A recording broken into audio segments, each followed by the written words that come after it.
So I want to start today by simply sharing a statement with you. And that statement is that you, and you back there, and up there, yes, I see you. I see your hand. Hello. And maybe you over there. I see you two waving. You are all contagious. And so I know that during the time we live in, that statement is a bit disconcerting. So before you look at the person next to you and move away or reach for a mask or even worse, leave, let me explain what I mean. Vanessa Van Edwards is a neuroscientist. And she researches a myriad of things, among which is TED Talks. And for those of you who don't know what a TED Talk is, it's simply a speech given by an expert on a wide range of topics. So Vanessa was wondering why some of these TED Talks go viral and become very popular, while others kind of are shelved on the side.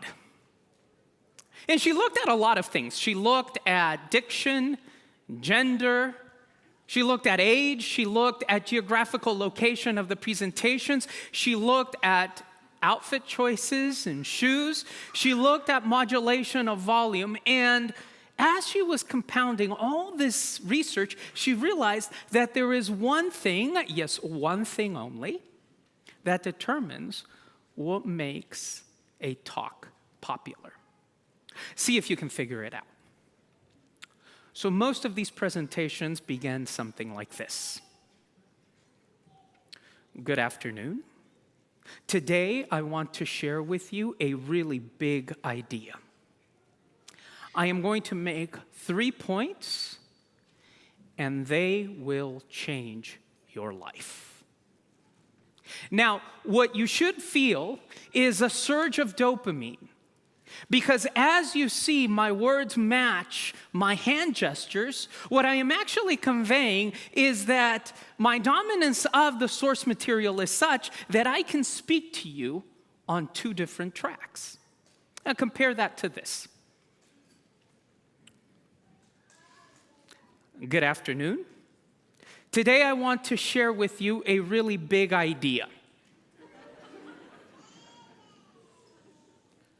And I am going to make 3 points, and they will change your life. Now, you should feel just a slight surge of anxiety because you're probably wondering, what is he doing with his hands back there? So Vanessa noted that the most popular TED Talkers use an average of around 475 hand gestures. The least popular, around 270. Which means that confidence, or at least the confidence that we portray, is contagious. So I'm wondering, if confidence is contagious, could it be possible that any other emotion is contagious? So there was a really fascinating but equally disgusting study that the University of Arizona performed.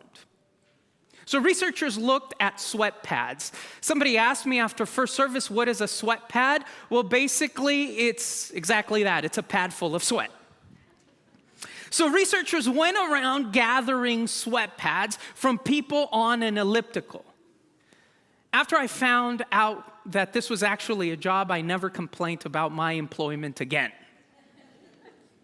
So they gathered these sweat pads from somebody on an elliptical, and then another set of researchers decided to gather sweat pads from people that were about to go skydiving on their maiden voyage. I put the sweat pads together, and then a group of unsuspecting poor souls was asked to smell the sweat pads. Yeah, I know. To smell the sweat pads while connected to an fMRI machine. That was the gross part. Here's the fascinating part. the people that smelled the skydiving sweatpants had all of the areas in their brain associated with fear light up. Now, they didn't know what they were smelling or who it belonged to. And yet, there was contagion. So fear is contagious, and confidence is contagious. And we come to the fourth in our series on the sanctuary. And I want to start this morning by simply laying out the hypotheses. And that is that throughout this message, we're going to consider the possibility that holiness is also contagious. But in order for you to buy that hypothesis, we need to go to the book. So if you have a Bible, this is the time when you pull it out, and we're going to go to Exodus 30, that passage that was so well read by our congregational members. So Exodus 30, we're going to look at verses 22 through 34. Exodus 30, 22 through 34. Now, the very first part of the passage should strike you. And the problem is that our NIV versions don't capture the original flavor of the Hebrew. Because the original starts a little bit like this. God is giving Moses these really intricate instructions about how to make olive oil. And as he is giving him these detailed descriptions, the passage begins, therefore gather for yourself. And then Moses receives the order to go and gather a very exact and detailed list of ingredients. It's that first part that I want to linger over just for a few moments. Gather for yourself. So that's our framework. Everything that is to follow in the next 12 verses is done for the benefit of Moses and the people. Now, I don't know much about the sanctuary. I don't have it all figured out. I'm not sure what happened in 1844, and I can't give you an exact answer as to what Jesus is doing. But I do know this. The sanctuary is built for your benefit. Let me say that again. The sanctuary is built for your benefit. I don't know if there are some cosmic weights on which you are placed in order to balance your ethical worthiness. But if they are, here's the good news. Those scales are weighted in your favor. Those scales are weighted in your favor. Another interesting thing jumps out from the page as we are considering this passage, and that is that Moses is instructed to gather liquid myrrh. It's myrrh that is free-flowing. And the rationale for that doesn't appear as clearly in the NIV, so I'm going to do something I don't usually do. And that is, I am going to use Eugene Peterson's wonderful translation of the Bible so that you can get a flavor of how the original audience would have heard it. So all these ingredients are being gathered in order to construct oil, and this is how Peterson translates that it may be soaked in holiness, so that anyone who so much as touches them will become holy. Notice what Peterson is trying to say and what the original flavor of the text is saying. It's saying that this oil is to be gathered in order for it to inundate the sanctuary, that everything that comes in contact with it may become holy. And so here is the first step in building and proving our hypothesis. If you have come to this church today, guess what? You are going to catch holiness. And you're going to catch holiness not on the basis of the adequacy of the preacher or the message, not on how harmonious the music was or how skilled our organist is. You are going to catch holiness because it's impossible to come into an encounter with God without having an experiential transformation. Now, I don't know about you, but I yearn to encounter overflowing grace, to be overwhelmed by it. And that is why we worship. You see, we don't worship because we've come to hear entertaining stories. We don't worship because we've come to hear rousing music. We don't worship because we've come to hear a somewhat compelling sermon. We worship because we believe that Sabbath after Sabbath after Sabbath, we come in contact with the experience of the risen Jesus. And if you believe that, and I think you do because you just said amen. If you believe that, then here is what's happening at this moment in this place. At this very moment, heaven is invading earth. You are being overwhelmed by the Shekinah of God. And it doesn't matter how fast you try to run from it. And it doesn't matter how hard you try to fight it, you are going to catch it. Now, that's not to say that we are haphazard in what we do. Every Tuesday, my colleagues and I gather and we go through the service and we plan the message, and the music department thinks about pieces that will coincide with what we're trying to say. We gather and we try to figure out sermon series that will be relevant and important for you to hear. Even our children's feature seeks to connect us with the main idea that we are going to propose. By the way, thank you, Chris. Our children now have exactly the same mastery over Hebrew that I do. Everything we do is planned. But you see, worship doesn't happen through the service. Worship happens when your spirit is touched by His Spirit. Holiness happens when you realize that God is in this place. And if you believe that, then it's impossible not to be transformed. So here's the first thing I want to share with you about worship. To worship is to change. To worship is to change. How else can you explain that John and Peter leave their meeting with the Sanhedrin with blood on their backs and praise on their lips? Now, how else can you explain that Paul and Silas fill that prison in Philippi with praise? To be honest, I've been working with a misnomer. I thought that liturgy was about the service, about its forms and its function. Well, this week I realized that the word liturgy literally means the work of the people.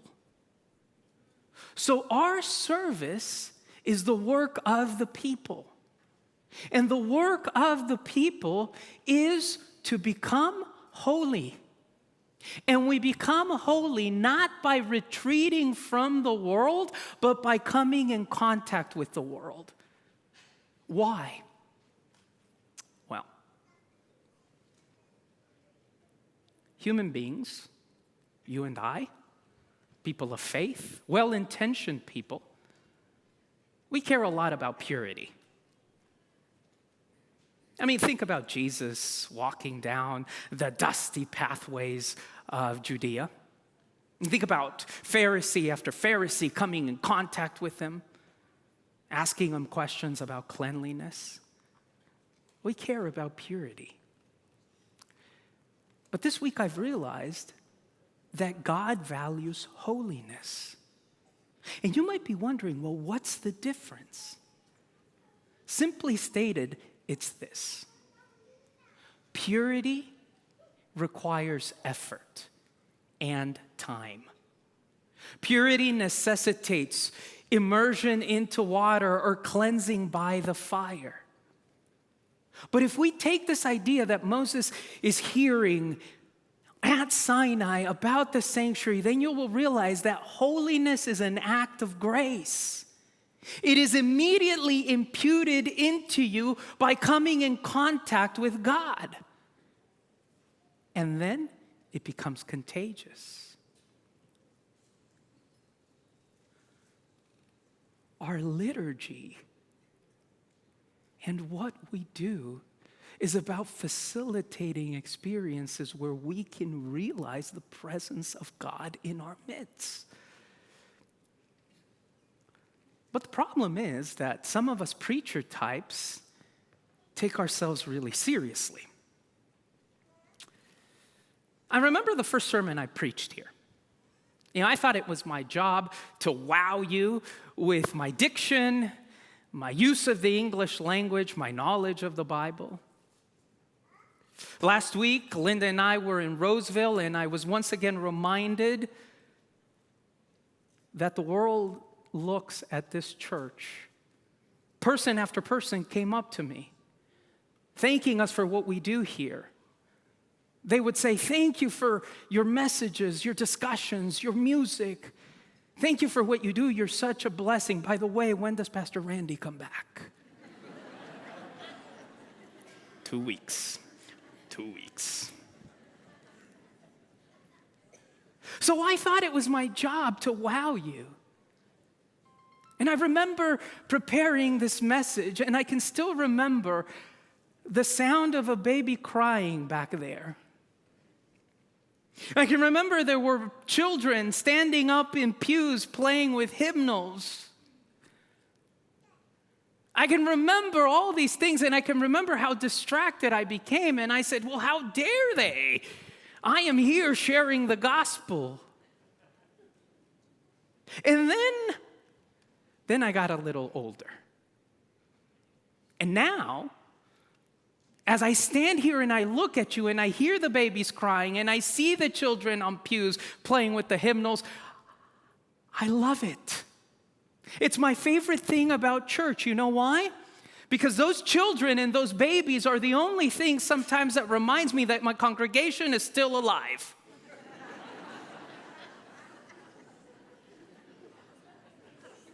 And God is working on us. He's telling us, don't take yourself too seriously. This week I read from one of my pastors, Richard Foster, in this wonderful book called Spiritual Disciplines.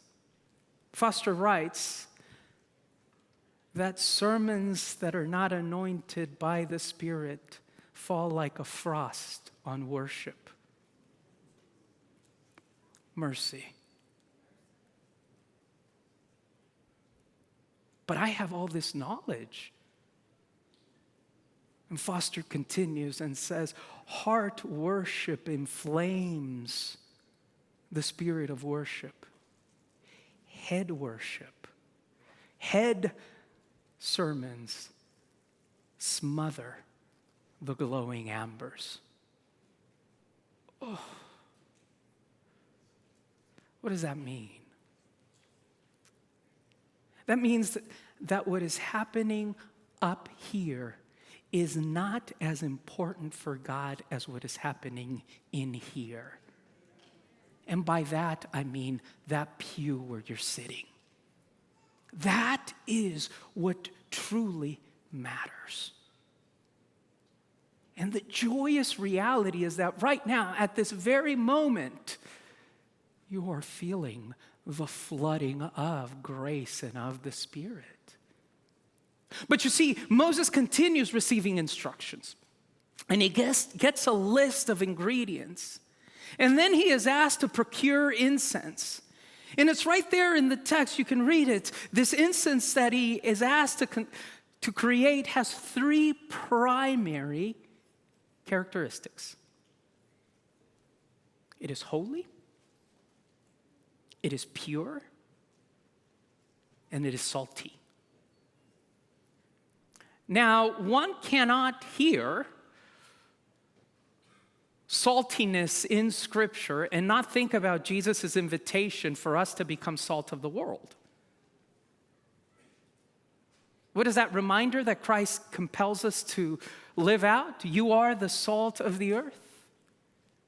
And many pulpits and many preachers before have delivered powerful messages that remind us of our responsibility to be salty. That we ought to go into the world and preserve it, or that we ought to add a certain ethical flavor to it. But in the context of the sanctuary, this idea of salt is a bit different. You see, we know how salt was used in religious services in the ancient Near East. The Babylonian Targum, which is a commentary on Scripture, tells us that rabbis would get a clump of salt and throw it into the altar in order to make the incense burn longer. You would sprinkle salt upon your lights in order to make them burn brighter. You know, the beauty of holiness in the context of transformational worship is that it's democratic. You know, I look out at you and I see all different ages, races, genders, ideologies, preferences, and somehow God has brought us to this place to experience His presence by mixing us together. The author of Exodus says, according to the work of the perfumer. Did you catch that as it was being read? Well, perfumers were hired in the ancient Near East as artists in order to mix and meld ingredients together to create something new. Our heavenly perfumer has brought us here to mix and meld us that we may burn brighter. God, the most holy being, invites you to partner with Him in order that His light may be expanded. But He's going to ask one thing of you. And that is that today you realize that to worship is to create, not to control. To worship is to create, not to control. And that's where we hit a speed bump, because we love control. We love control. I've been married almost 20 years. And my godly saint of a wife still presses down on an imaginary brake pedal when she feels that I'm tailgating the person in front of us too closely. And I tell her, babe, there's no pedal there. And she's like, I need control. We love this experience of control. But God is pushing you to something different today. The creator of the universe is not controlling. He elicits freedom. You know, too often, when we talk about our liturgical services, when we talk about how we're going to construct a program, we end up having these conversations on correctness. How should the preacher dress? Tie or no tie? In my case, socks or no socks. How should the music be? Beat or no beat? Traditional hymns or contemporary, we focus on correctness. You know what? Perhaps we need to start asking a new type of question. If we really believe that we're being invaded by holiness, then our conversations don't need to center on liturgical correctness. They need to focus on what type of people are these liturgies forming us to be? How are you being formed there where you sit in your pew, because that's the most important thing. And if you are able to answer that question, then perhaps, and just perhaps, you can join with the prophet Isaiah when he says in chapter 12, verse 6 of his book, "Shout aloud and sing for joy. Shout aloud and sing for joy, people of Zion, for great is the Holy One of Israel among you." When's the last time you heard an Adventist church shouting for joy? Singing out loud. Well, guess what? The sanctuary gives you permission to shout for joy. Please don't start shouting now. Shout aloud for joy. Unmitigated happiness. But I wonder what stands in the way of this joy. And I think it has to do with the fact that not only are we enamored with control, we are also allergic to silence. See, we think that holiness is something that we can get like a vaccine, and that we can continue feeding our holiness through weekly boosters, Sabbath after Sabbath. That's not how it works. Brother Lawrence, an early church monk, talking about the issue of holiness, developed a really good way of determining the presence of God. He says that if he could feel the presence of God in the kitchen, he was sure that he would experience God in the church. See, we all talk about revolution, but if you've ever been to the Mendez house, you'll realize that we all talk about revolution, but nobody wants to do the dishes. Holiness in the presence of God is something that you are alerted to by injecting it into the everyday rhythm of your life. Into those experiences that otherwise you might tend to label as quotidian. I was thinking about how to illustrate that point to you. I was thinking about that long and hard this week. And come Wednesday, I was pretty frustrated because I still didn't have an illustration I could use. And I was poring over articles and studies and stories and looking at my Bible and wondering and getting a bit frustrated. It was hot on Wednesday. And I was hungry and people kept calling, and there was no joy in preparing for this message anymore. And then it happened. Linda texted me an 18-second clip, and I had church. I want to share that clip with you today.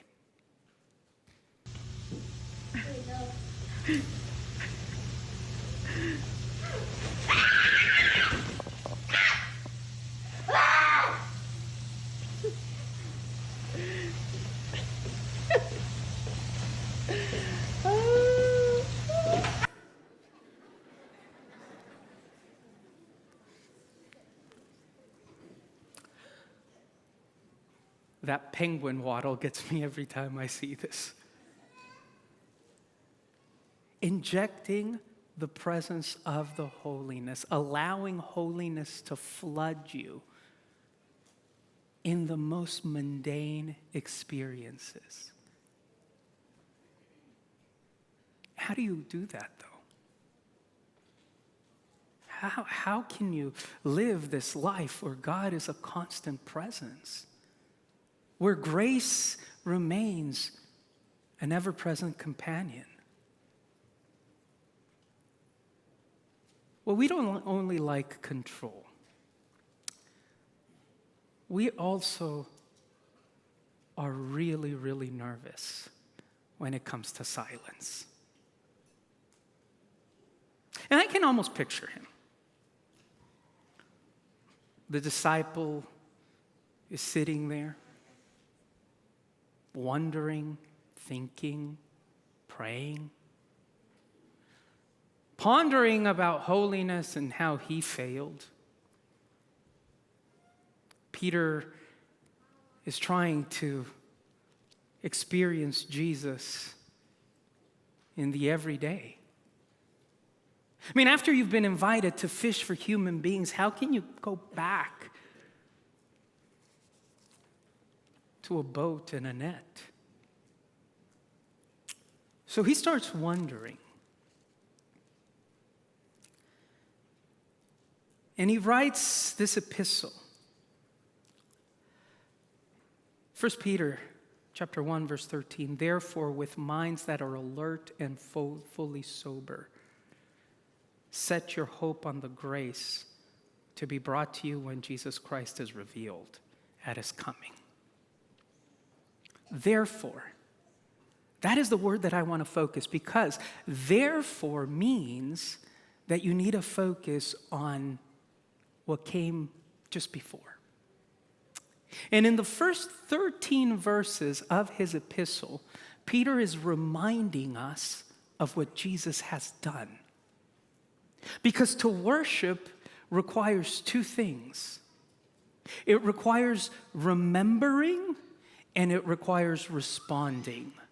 To worship is to remember and then to respond. So when was the last time that you truly remembered what Jesus did for you? That you paused, that you shut away the noise and the distraction, and you truly remembered what it means to be engulfed by grace. To worship is to remember. And it is only when we have remembered that we can respond. Peter continues in verse 15 saying, but just as he who called you is holy, so be holy in all you do, for it is written, be holy because I am holy. Again, this invitation to holiness, to catching this virus that makes us contagious, to experience the presence of God in our everyday life, to live out this sanctuary reality in the world. See, it wasn't about 1844. It wasn't about the investigative judgment. It was about the It was always about the presence of God. Because when you are afraid, he assures you. When you are broken, he binds you up. When you are lonely, he comes by your side. Holiness is simply alerting yourself to the ever-present reality of God with us. That's the sanctuary. But like I said, we want to be entertained. The University of Virginia conducted another study. They took men and women, placed them in a room, and administered these little microshocks to them. Nothing too bad, but definitely unpleasant. It was so unpleasant that the participants actually were willing to give money to make the microshocks stop. But the researchers weren't interested in money. Instead, they gave each of the participants a little control with a button. And the button had the capacity to shock them. They then left the room. And the room stayed eerily quiet. No phones, no music, no distractions. After 15 minutes, 2/3 of the men and 1/4 of the women began to shock themselves. They were so uncomfortable with their thoughts that they preferred pain.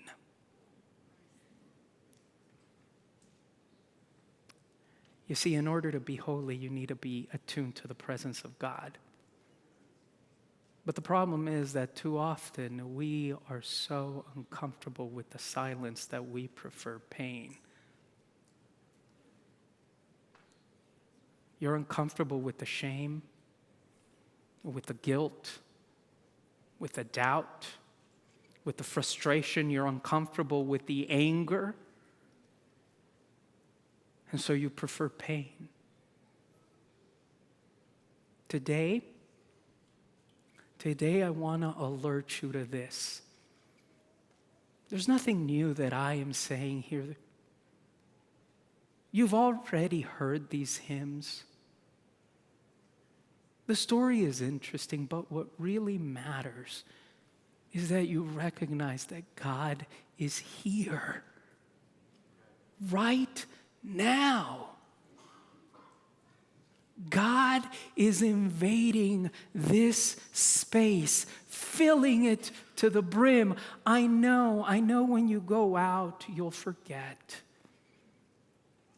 I know that you'll look at the pithy quotes that we try to come up with, or the memorable one-liners that we give you as you critique the sermon. We pastors know that's what you do over lunch, and it's okay.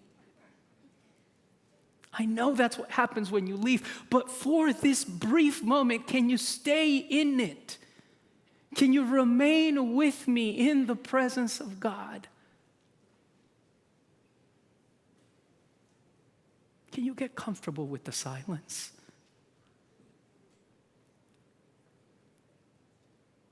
Because you have been chosen by God. You have been joined with the Son. You have been strengthened by the Spirit. Therefore, it's not a question of when will God talk to you. It's a question of what is God saying right now.